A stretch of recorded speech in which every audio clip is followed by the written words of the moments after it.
کہ ایمان دل میں آ گیا تو ایک کشاکش اندر شروع ہو جائے گی. میں اگر فرائڈ کی اصطلاح استعمال کروں تو ایگو اور اڈ یا لبیڈو میں تصادم ہوگا. آپ کے نفس کی خواہش کچھ اور ہے، ایمان کہتا ہے غلط. کشاکش ہوگی کہ نہیں؟ یہ اندرونی جہاد ہے اپنے نفس کے خلاف. جیسے فرعون نے کہا تھا الیس لی ملک مصر وہذہ الانہار تجری من تحتی، کیا میں بادشاہ نہیں ہوں مصر کا؟ مصر کی حکومت میری نہیں ہے؟ اور کیا یہ ساری نہریں جو ہے میرے نظام کے تحت نہیں چل رہی؟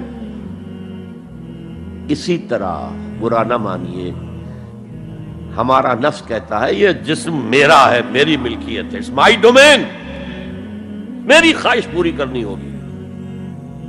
جیسے اس نے کہا میں نہیں جانتا کوئی خدا ہے میرے سوا اور میرے اوپر، میں نہیں مانتا. نفس بھی کہتا میں نہیں ماننے کو تیار، کیا حلال ہے کیا حرام ہے، کیا جائز ہے کیا ناجائز، میری خواہش پوری کرو.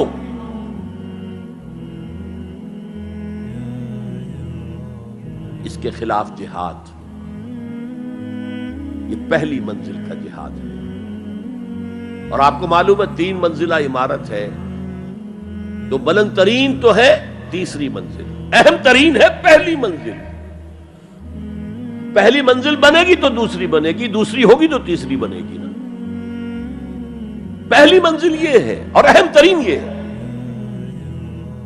اسی لیے مولانا روم نے کہا نفس ماں ہم کم ترس فرعون نیست، میرا نفس بھی فرعون سے کم نہیں ہے، لیکن ایراعون نیست، اس کے پاس لاؤ لشکر تھا. اس نے زبان سے بھی کہہ دیا تھا انا ربکم الاعلی، میں ہوں خدا.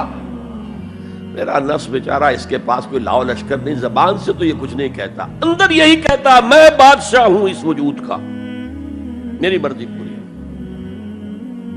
اسٹرگل اگینسٹ دس بیسر سیلف، ایک سیلف ہے اونچی سیلف، خودی، انا، ایگو، اور ایک ہے یہ بیسر سیلف، یمانی جبلتیں جو اندھی بہری ہیں، جو حلال اور حرام سے انہیں کوئی غرض نہیں ہے، ان کے خلاف جہاد کرنا. آپ نے فرمایا صلی اللہ علیہ وسلم المجاہد من جاہد نفسہ، اصل مجاہد وہ ہے جو اپنے نفس کے خلاف جہاد کر سکے. تمہارے اندر یہ دشمن تو بیٹھا ہوا ہے، تکڑا ہے، تمہیں کنٹرول کر رہا، چلے آؤ باہر کے دشمنوں سے جہاد کرنے کے لیے. تم نے ٹانگے کو گھوڑے کے آگے باندھ دیا. اور ایک دفعہ حضور سے پوچھا گیا ای الجہاد افضل یا رسول اللہ، اے اللہ کے رسول سب سے افضل جہاد کون سا ہے؟ فرمایا ان تجاہد نفسک فی طاعت اللہ، اپنے نفس کے خلاف جہاد کرو، اسے اللہ کا مطیع کرو. یہ جو اندر کی کشمکش ہے، کشاکش ہے، یہ جہاد فی سبیل اللہ کا نقطہ آغاز، اللہ کا مطیع بنانا ہے نفس کو. اس کے ساتھ 2 سب لیول اور ہیں. اس نفس کو بھڑکانے والی ایک قوت ہے انویزیبل، اور ویزیبل بھی ہے.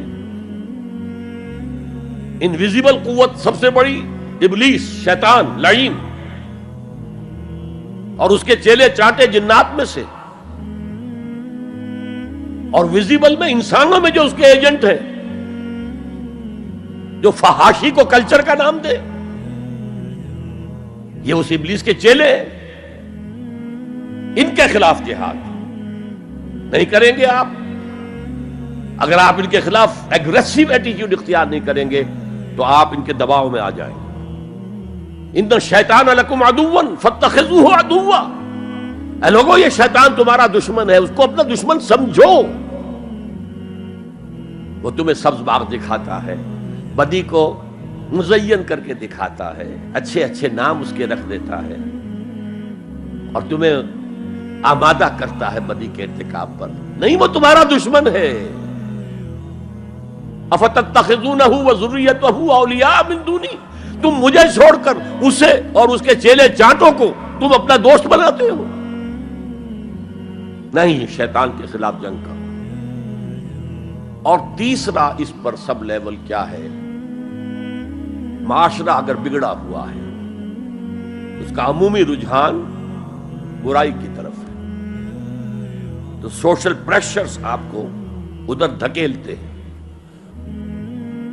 جیسے کہ اگر کوئی موب جا رہا ہے تو اس کے ساتھ چلنا تو بہت آسان ہے، وہ خود ہی آپ کو دھکیلتا ہوا لے جائے گا۔ اس کے خلاف چلنا بہت مشکل کام۔ ہو سکتا ہے آپ بڑی زور لگا کے 4 قدم آگے بڑھیں، پھر کوئی ریلا آئے 10 قدم پیچھے لے جائے۔